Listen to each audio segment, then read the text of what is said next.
The world only noticed Jalen more when something broke. Today, that something was a blinding white Bentley. Hood up, engine smoking, arrogance leaking from every chrome detail. Stranded in the suffocating heat at the edge of a 4-lane Atlanta boulevard. Jalen wiped a dark streak of oil from her cheek with the back of a gloved hand. She could taste the humidity, metallic and heavy, as she walked across the shimmering asphalt. Her steel-toed boots scuffed a line of dust at the curb, and the Bluetooth headset in her ear crackled, a dispatcher's voice lost under the roar of engines and cicadas. She didn't see the man at first, only the manicured fingernails clenching the Bentley's door, the briefcase on the passenger seat, the backlit gleam of a Rolex when he stepped into view. He was tall, athletic in the calculated way of corporate men who measured calories and enemies with the same precision. Navy suit, silver tie. His jaw flexed as he looked her up and down, then away, as if the sight of her might stain his sunglasses. "You lost or something?"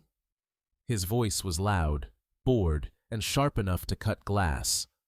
"I called for a mechanic, not the cleaning lady." A snicker echoed from inside the car. Jalen saw a girl, 16 maybe, legs propped on the dashboard, scrolling her phone, glossy braids swinging as she laughed. "Dad, maybe she's here to wash your windows. Want her to get the crumbs too?" The humiliation was a living thing, palpable, squirming, as the man stood over Jalen like she was debris on his personal road. The smell of burnt coolant and ego hovered in the heat. Jalen said nothing. She peeled off one stained glove, finger by finger, and let it drop on the Bentley's pristine hood. She could feel his stare as she leaned over the engine. The sun burned the back of her neck. She pulled a small toolkit from her battered red pickup, each wrench labeled in black Sharpie. She'd bought them one by one, every tool a week's tip from a cleaning job or a late-night shift. "Hey!" the man barked. "Did you not hear me? Get away from the car. I'll handle this." Jalen ignored him. Her movements were clinical, careful. Pop the latch. Check the thermostat. Bleed the radiator. Her hands moved with the calm of someone who'd rebuilt engines with half the world expecting her to fail. Under her breath, she muttered a formula. MIT exam habits, hard to kill, calculating coolant loss, pressure, time. The man hovered behind her, voice rising with each passing minute. "I said, don't touch. Do you even know what you're doing?" Jalen found the issue in 5 minutes. A failed fan relay, one missing bolt. She fixed it with a twist of her multi-tool, thumbed a reset on the diagnostics app on her phone, and slammed the hood with a crisp, echoing finality. She flicked the key fob back to him, and the Bentley's engine roared to life, purring like a caged animal set free. The teenager's laughter died instantly, replaced by a silence so thick it might have choked wildflowers at the roadside. The man's face changed, first disbelief, then confusion, then something darker, almost fear. "Wait, you fixed it?" Jalen raised an eyebrow, wiped her hands on her jeans. "You can call me whatever you want, sir," she said, voice flat as Georgia Clay. "But you're welcome." She turned away, heading for her pickup, only to hear his footsteps scrambling behind her. "Hold on. How did you... Who are you, exactly?" Jalen spun on her heel, sunlight flashing off her name tag. Jalen Moore. Her voice was gentle, almost mocking.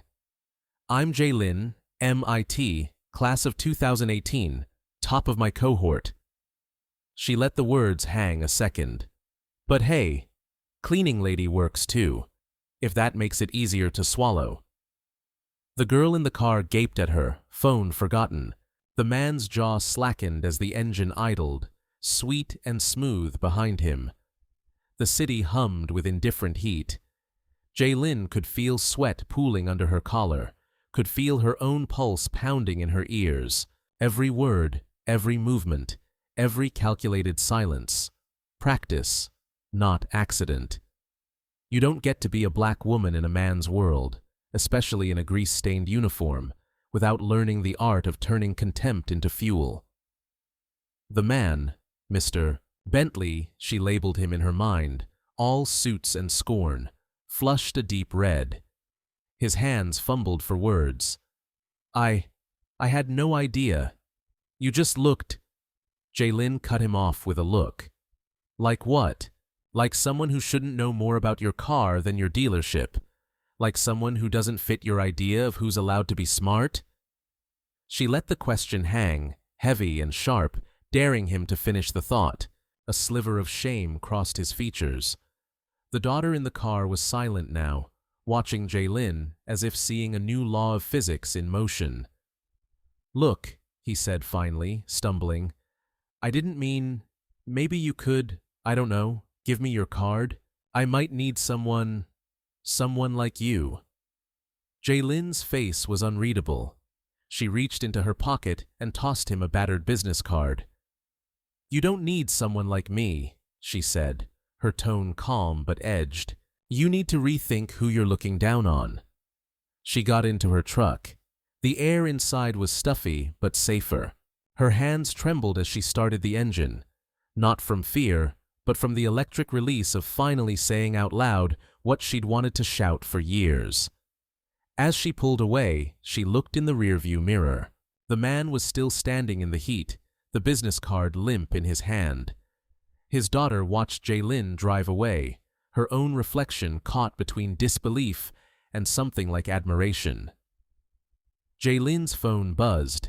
Her dispatcher, unaware of the social earthquake that had just taken place, barked a new job into her ear. Jaylin didn't answer right away. She sat at the traffic light, the city's noise fading behind closed windows. You'll never win if you wait for permission, her grandmother had always said. Fix what's broken. Leave them stunned. As the light turned green, Jaylin grinned, a small, secret smile only she saw. She was used to being invisible, used to being mistaken for help, for background noise, for something less. But today, she'd reminded Atlanta, and herself, that under oil-stained skin and tired eyes, some engines run on genius. The morning after the Bentley incident, Atlanta seemed to hold its breath. Jaylin Moore woke up not to the gentle trill of her phone alarm, but to a pounding at her door that rattled the peeling paint. She'd slept on her couch, half in her coveralls, too wired to make it to bed. On the floor beside her, a pile of mail, overdue notices, a certificate from MIT in a cheap frame, and a faded photograph of her mother smiling on graduation day, grease on her cheek, proud and unbroken. Jaylin dragged herself up, muscles sore from a week of hustling. She opened the door to find Mrs. Womack from down the hall, a tiny, sharp-tongued woman who always seemed to know when something was about to go sideways. Child, there's a man downstairs, pacing like he owns the building, dressed like a Wall Street commercial. Says he's looking for you. Mrs. Womack's eyes darted over Jaylin's oil-stained coveralls. You okay? Jaylin almost laughed. Define okay, she muttered, grabbing her keys and a clean pair of gloves. If I'm not back in 15, call the cops, or at least the neighborhood group chat. She took the stairs 2 at a time, bracing herself. In the lobby, Mr. Bentley himself was pacing, phone pressed to his ear, every line of his suit immaculate, every muscle coiled with impatience. The doorman, who had barely spoken to Jaylin in 2 years, shot her a wary glance as if she might be trouble. Mr. Bentley's head jerked up as she entered. His voice, when it came, was low, subdued, a man who'd been rehearsing apologies all night. Jaylin, right? Listen, about yesterday, I was... His words trailed off. The apologies stuck, unspoken, somewhere between his teeth and his pride. Jaylin didn't make it easy. She crossed her arms, one eyebrow raised. You get lost on your way to the country club? Or just needed another lesson in humility? He winced. I deserved that. But I need to talk. Please. For a split second, the mask slipped, and Jaylin saw what he was hiding. Exhaustion, confusion, something rawer than pride. "I didn't sleep last night," he said quietly. "My daughter, she couldn't stop talking about you, about how you just did it, like it was nothing. I haven't seen her that quiet since she was 12. He hesitated, searching for words. "You fixed my car, but you also made me realize I've been seeing the world through a very narrow lens." Jaylin's gaze was cool. "Is that your way of asking me to come fix your company now?" He flinched, but managed a half smile. "Actually, yes. I have a problem, and it's bigger than any engine." She considered him. Years of condescension, of being invisible, had taught her to distrust offers that came wrapped in desperation. "You want a mechanic or a miracle worker?" He held up a business card. This one, gold embossed, with the words, "Bentley Atlanta, Executive Offices." His hand trembled slightly. "I want you as my chief technical officer. I want someone who doesn't just know engines, but knows how to lead, how to see what others miss. I need you to help me change the culture, starting with me." Jaylin's heart pounded, but her face betrayed nothing. She saw the eyes of the doorman, Mrs. Womack's curious silhouette outside, the silent weight of every person who'd ever doubted her. It all pressed in, years of, "You're not qualified, you're not the right fit, maybe something more appropriate." She took the card. "On one condition, you apologize, publicly, in front of every single person who saw you try to put me in my place yesterday. You want change? Start with your own shame." His jaw tightened, but he nodded. "Deal." The next day, Jaylin stood in the marble lobby of Bentley Atlanta headquarters. It was the kind of place that hummed with money. Glass walls, polished wood, the quiet authority of generational wealth. 30 engineers, almost all white, all men, clustered around the coffee station, their voices dropping to murmurs when she entered. Some snickered, others just stared. Her skin prickled with the old, familiar itch of being the only one like her in the room. The receptionist, a willowy blonde in a tailored dress, glanced at Jaylin's work boots and badge as if she might smudge the carpet. "May I help you, ma'am?" Jaylin grinned. "I'm the new CTO. I'd like to see Mr. Langley. Tell him the cleaning lady is here." The woman's jaw dropped. I'm sorry, I didn't—" "It's fine," Jaylin said softly. "You're not the first to make assumptions." Mr. Bentley Langley emerged from his glass office, tie loosened, eyes shadowed with the weight of sleeplessness. He motioned Jaylin forward, and together they walked into the main conference room. 30 pairs of eyes tracked them, curiosity tinged with hostility, skepticism, even open contempt. Langley turned to his staff, voice shaking but resolute.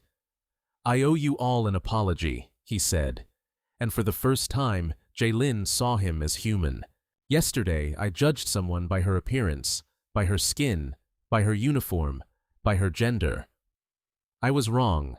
Jaylin Moore is the most brilliant engineer I've met.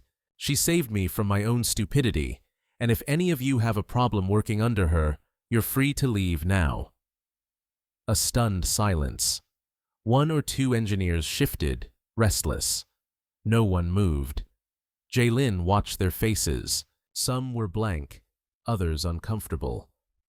The receptionist blushed, pretending to check her email. Langley looked at Jaylin, his voice almost a whisper. "Your move, Chief." Jaylin's first meeting was a trial by fire. The senior engineer, a gray-haired man named McAllister, leaned back, arms folded, and looked her up and down like a malfunctioning piece of equipment. "We run a tight ship here, Ms. Moore. No offense, but this isn't a garage." Jaylin smiled, sharp and cold. "Good, because if it were, half of you would be fired for forgetting how to change a fuse." A ripple of laughter, nervous, half-hearted, but a crack in the wall. She took charge, explaining her plan for streamlining operations, her knowledge of new hybrid systems, her vision for a team that actually listened to every voice in the room. With every word, the tension shifted, curiosity overcoming contempt. But it wasn't just the engineers who tested her. HR called her too direct. PR told her she might want to tone it down, just for optics. Even the janitor, a black man in his 50s, warned her quietly, "They'll try to break you. Don't let them see you bleed." Jaylin nodded, but inside, a voice from childhood rang out. Her mother, in her garage on the south side, teaching her to rebuild her first carburetor. "Don't wait for them to hand you power. Take it, fix what they said was unfixable, and make them beg you for help."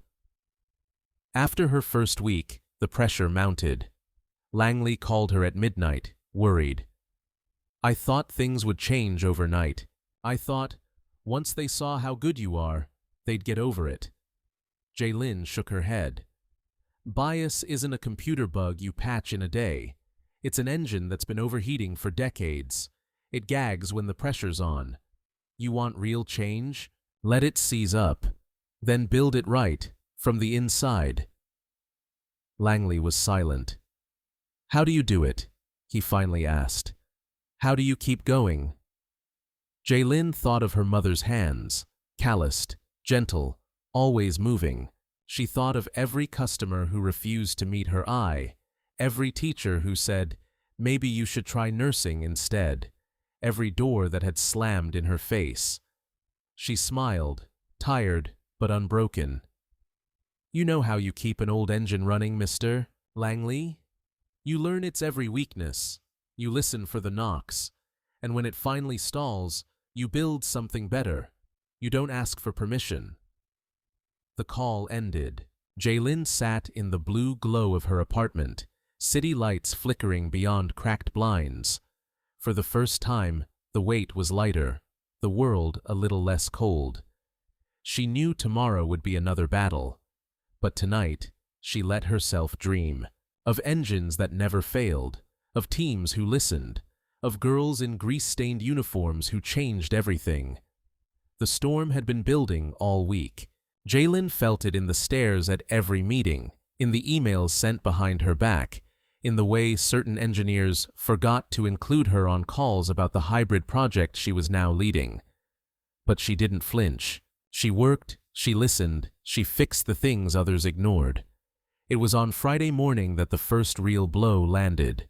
A single line in an official report, authored by McAllister, the senior engineer, hinted Jaylin's suggestions were untested and might expose the company to unnecessary risk. The tone was careful, polite, but the message was clear. She was still an outsider, and now she was a threat. Langley called her into his office, worry etched deep in his face. "I'm sorry, Jaylin. I know this is sabotage, but the board wants a review. They want you to justify every decision you've made this week, publicly." Jaylin let out a short breath. "Good," she said. "Let them watch." The following morning, the executive conference room was packed. 30 engineers, PR, HR, even a few board members, their faces stern and unreadable. Outside the glass wall, Jaylin caught her reflection. Tired, strong, and ready. Langley stood at the front. "Let's begin. Ms. Moore will walk us through her proposed system changes, then the floor is open for questions." McAllister took the first shot, his voice thick with forced politeness. "Ms. Moore, we appreciate your enthusiasm, but perhaps you could explain why you think your background—" he made background sound like a dirty word— "qualifies you to override procedures we've used for 20 years. Jaylin smiled. It wasn't warm. "Simple," she said, "because your procedures are broken. Your hybrid systems have a failure rate twice the industry average, and your last 3 improvements cost the company $1.2 million in warranty claims." A ripple of shock through the room. McAllister's face darkened. Another engineer, young, nervous, raised his hand. "But how do we know your new system won't fail, too?" Jaylin didn't answer with words. She walked to the touchscreen at the front of the room and, with swift confidence, pulled up a live demonstration. Telemetry feeds, test results, projections, charts, data. Because I tested it myself. Because I wrote every line of the diagnostic code. Because I stayed here 3 nights this week while you were home. And because, she turned, voice suddenly steel, I've spent my whole life learning how to fix what other people are too proud to admit is broken. For a moment, nobody moved. Then, quietly, the young engineer nodded. She's right. I checked the numbers. McAllister tried again. You're not understanding the culture here, Ms. Moore. People like you. Langley cut in, voice unexpectedly sharp. What people, Tom? The room went silent. Jaylin felt her pulse thumping in her ears. McAllister's lips tightened. You know what I mean. Jaylin stepped forward, her voice ringing. I know exactly what you mean. You mean people who didn't get their degree from your alma mater, people who weren't born into money, or whose hands don't shake when they touch an engine, people who look like me. She let the silence sit. But here's the thing. The world is changing. The old engines are failing. And the only way you survive is if you listen to the people you've ignored. A new voice, a board member, a woman in her 60s, leaned in. Why are you still here, Ms. Moore? Why not take your skills somewhere that will respect you? Jaylin smiled, and this time it was genuine. Because if I leave, nothing changes. And because someone needs to show the next girl in coveralls that she can stand here too. Langley took a step forward. Board team, Ms. Moore has my full support. If you have a problem with her leadership, you have a problem with me. For a moment, it felt like the whole company was holding its breath. After the meeting, Jaylin lingered by the window, overlooking the city she'd fought so hard to rise above. She felt the old doubts creeping in, memories of being laughed out of interviews, of working twice as hard for half the recognition. She remembered her mother's hands, steady on a broken engine, and her grandmother's voice. If you want justice, you have to build it yourself. Langley joined her, eyes tired but lighter than they'd been in weeks. I'm sorry for how this started. Jaylin shook her head. I'm not. If you hadn't underestimated me, you'd still be running a company on broken parts. He laughed, a short, honest sound. How do you survive this, Jaylin? The pressure? The eyes on you all the time? She looked out at the skyline, the sun burning off last night's rain. Bias is like an old engine. It stalls first, every time the heat is on. You can't fix it with apologies. You just build something stronger and let the world hear it run. She didn't realize she was crying until Langley squeezed her shoulder, quiet and respectful. You know what? He said. I think you just taught us all something. That night, as Jaylin walked back to her apartment, she felt her phone buzz, a message from Langley. Team wants to celebrate. You in? She smiled, typing back. Only if they don't mind oil stains. At her door, Mrs. Womack was waiting. She handed Jaylin a Tupperware of collard greens. Saw you on TV, girl. About damn time. Jaylin laughed, voice shaking. Didn't do it alone. Mrs. Womack nodded, fierce and proud. None of us ever do. Inside, Jaylin hung her coveralls on the back of her chair, sat down at her battered kitchen table, and let the silence wash over her. For the first time in years, she didn't feel like an imposter. For the first time, she knew her voice was louder than any engine. And outside, Atlanta kept humming, faster, braver, a little more just, because one black woman had the nerve to fix what everyone else pretended wasn't broken.